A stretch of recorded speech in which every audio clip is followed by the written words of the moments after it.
A social psychologist is weighing in on Australia's social media ban for kids under 16. It's the first country to implement a ban like this, and the new law will fine companies that don't take, quote, reasonable steps, end quote, to enforce it.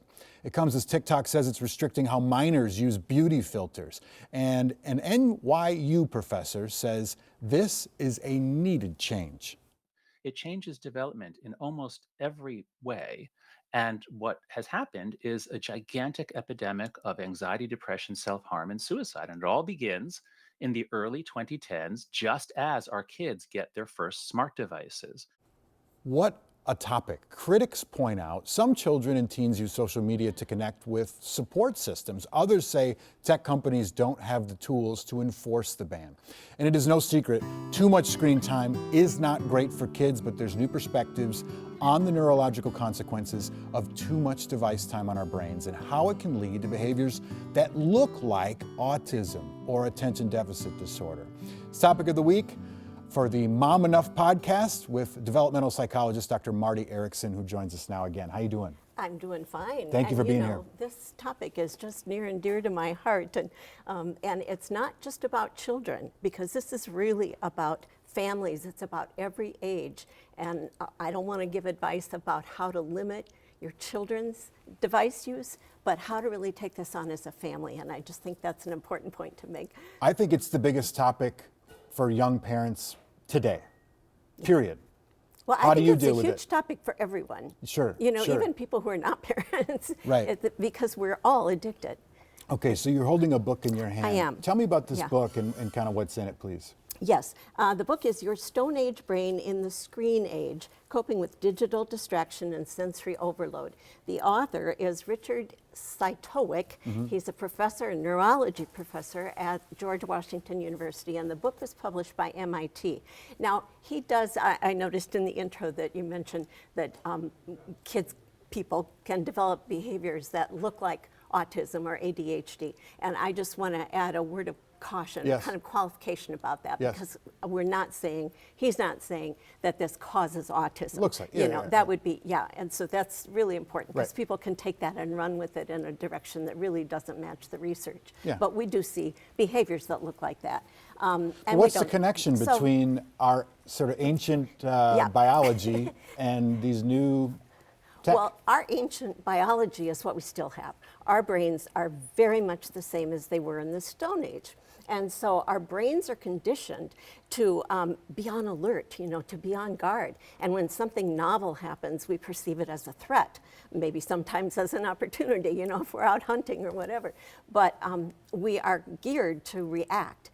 And so the big tech companies, they know that. They hire many, many psychologists and other kinds of behavioral specialists to help them know how to hook us.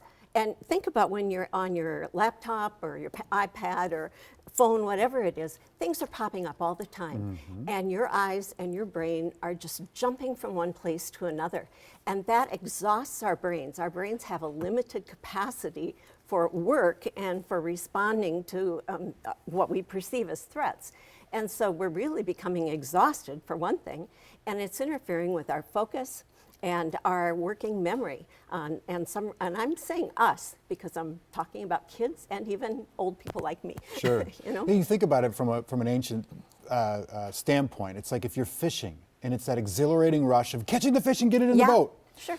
But it's every 5 seconds. Fish in the boat. Yeah, Fish in the boat. and that's a long Fish time. in the boat. I mean, and it's like, man. It's constant. Okay, so Yeah. you have some answers or some guidelines to help young parents sort of get through these waters. What is Yes, your I advice? do. First of all, no device times, right? Can you set Well, boundaries? Yes, and I like to see families do this. I mean, obviously, with very young children, they're not going to be able to add much to that decision-making process, but have parents and kids think about how to take control of their devices rather than letting the devices control them. So it might be putting all your phones in a basket while you have dinner.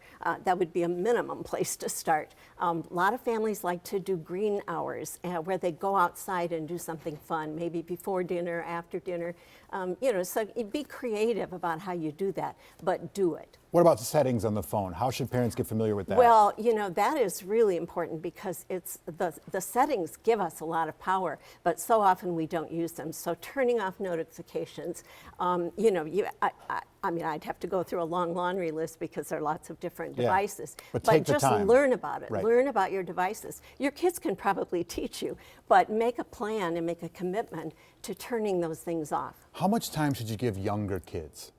Well, most professionals in medicine and neurology and psychology advise really don't get them on the devices at all until you get them hooked on other things first, like being outdoors, which is a great way to really get kids excited. They get those endorphin rushes, but very, very early, the earlier you do it, then the more hooked they're likely to be lifelong. And I also feel like if you start to change now, you can get them back. Like, you'll see it. They'll throw tantrums if you say no screens for the week or something like that during the week.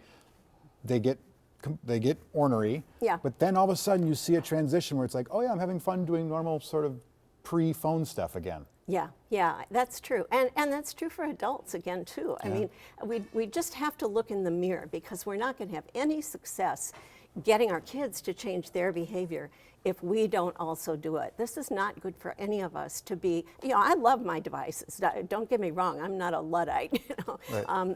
But they really do interfere with relationships, they interfere with focus, they interfere with our ability to read people's social and emotional cues, and they do a lot of harm even though they're very useful for many things. I don't deny that. I'll summarize by saying it seems like it's time for parents to be extra disciplined in this category. Yeah, Yep. for yourselves, Yep. and then your kids are more likely to be disciplined with you. Dr. Marty, thank you so much for being here. And to hear more on this topic with the author of this book, you can tune in to this week's Mom Enough podcast. You can find a link to that website on care11.com. Thank you, Doctor. We'll be right back. Thank you.